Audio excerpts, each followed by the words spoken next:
جب بچہ پیدا ہوتا ہے تو اس کے منہ میں دانت نہیں، جسم میں طاقت نہیں، دماغ نہیں کہ سوچ سکے، قوت یادداشت نہیں، مگر اللہ رب العزت آہستہ آہستہ اس کو یہ سب نعمتیں دے دیتے ہیں، حتیٰ کہ 15 سال کی عمر میں پہنچ کر اسے مردانگی کی قوت بھی عطا کر دیتے ہیں۔ اس کے بعد اس کو کچھ عرصے اللہ تعالیٰ آزماتے ہیں، دیکھتے ہیں کہ میری یہ نعمتیں کس طرح استعمال کرتا ہے۔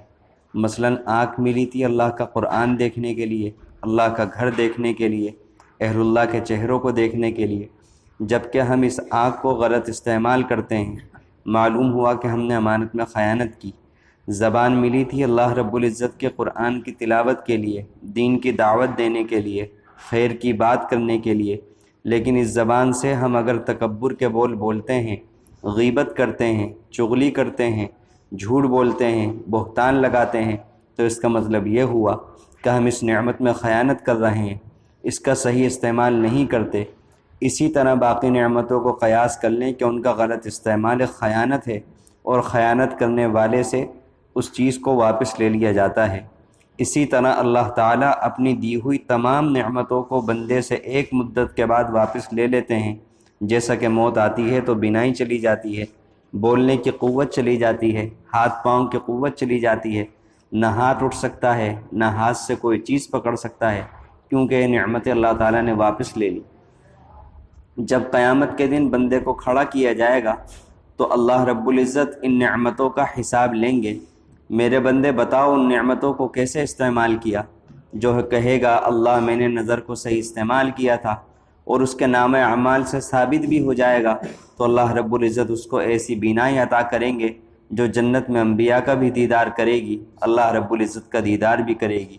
اور اگر اس آنکھ کو غلط استعمال کیا، اللہ رب العزت اس کو جہنم میں اندھا کر کے ڈال دیں گے۔ قرآن مجید میں ہے من کان فی ہذہ اعمی فہو فی الآخرۃ اعمی واضل سبیلا، جو شخص اس دنیا میں اندھا بنا وہ آخرت میں اندھا ہوگا اور راہ بھٹکا ہوا ہوگا۔ پوچھے گا قال رب لم حشرتنی اعمی وقد کنت بصیرا، اللہ میں دنیا میں آنکھوں والا تھا، کیوں اندھا کھڑا کیا؟ فرمائیں گے قال کذالک اتتک آیاتنا فنسیتها وکذالک اليوم تنسیٰ، بندے تو نے اس کو غلط استعمال کیا تھا، اس لیے آج تم اس قابل نہیں کہ تمہیں ایسی نعمت ہم دیں۔ دنیا میں اللہ رب العزت نے انسان کو رزق کھانے کے لیے دیا، اگر حلال کمایا، حلال کھایا، تو اللہ تعالیٰ جنت میں اس کو اس کے من پسند کھانا عطا فرمائیں گے۔ حدیث پاک میں آتا ہے کہ جب اللہ تعالیٰ کا دیدار ہوگا تو ہر جنتی کی دعوت ہوگی، اور اس کے سامنے 70,000 پلیٹوں میں مختلف کھانے رکھے جائیں گے۔ اور اگر جہنم میں چلا گیا کہ اس نے دنیا میں حرام کھایا تھا، سود کھایا تھا، مشتبہ مال کھایا تھا، تو جہنم میں کھانا کیا ملے گا؟ ولا طعام الا من غسلین لا یاکلہ الا الخاطئون، جہنمیوں کے زخموں سے جو خون اور پیپ گرے گا اس کو اکٹھا کر کے پیالوں میں جمع کر کے ان کو پینے کو دیا جائے گا کہ پیو، کیونکہ دنیا میں تو حرام مشروب پیتا تھا اور حلال نعمتوں کی ناقدری کرتا تھا، آج تیرا مشروب جہنمی بیئر ہے۔ دنیا میں اپنے چہرے کو غیر محرم کے سامنے کرتا تھا، غیر کی نفسانی، شیطانی، شہوانی محبت میں اپنے آپ کو بنا سوار کر رکھتا تھا، مرد تھا یا عورت تھی، گویا اس نے چہرے کو غیر کے لیے بنایا۔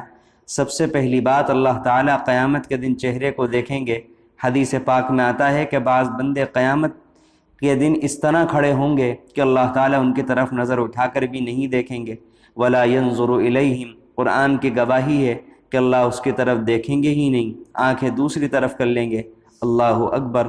لیکن اگر دنیا میں اپنے چہرے کو اللہ رب العزت کے محبوب کی سنت کے مطابق بنایا تو قیامت کے دن اللہ تعالیٰ اس طرح کھڑا کریں گے کہ وجوہ یومئذ مسفرہ ضاحکۃ مستبشرہ، کھلا ہوا منور چہرہ ہوگا۔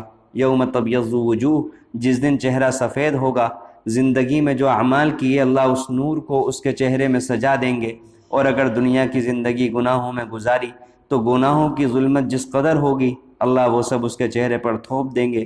وہم فیہا کالحون، کالے چہرے ہوں گے جہنمیوں کے۔ تسود وجوہ، بالکل سیاہ چہرے ہوں گے۔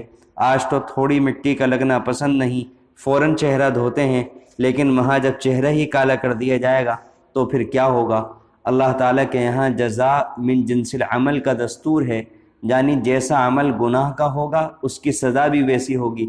مثال کے طور پر اگر ایک آدمی زنا کا مرتکب ہوا اور اس نے توبہ نہیں کی تو حدیث پاک کے مطابق جہنم کے اندر ایک غار ہے جن کے اندر بچھو ہیں، اس زانی کو غار کے اندر ڈھکیل کر دروازہ بند کر دیا جائے گا، اور وہاں کے بچھو اس کے جسم پر اس طرح چڑھ بیٹھیں گے جیسے شہد کی مکھیاں شہد کے چھتے پر بیٹھتی ہیں، اور سبھی بچھو ایک وقت میں اس کو ڈسیں گے۔ اتنی تکلیف ہوگی، کیوں ایسی سزا ہوگی؟ اللہ تعالیٰ فرمائیں گے کہ تم نے ایسا گناہ کیا تھا کہ تیرے جسم کے ہر عضو نے لذت پائی تھی، آج سزا بھی ہم ایسی دیں گے کہ ایک ایک عضو میں بچھو کے زہر کو ڈال کر تجھے تکلیف پہنچائیں گے۔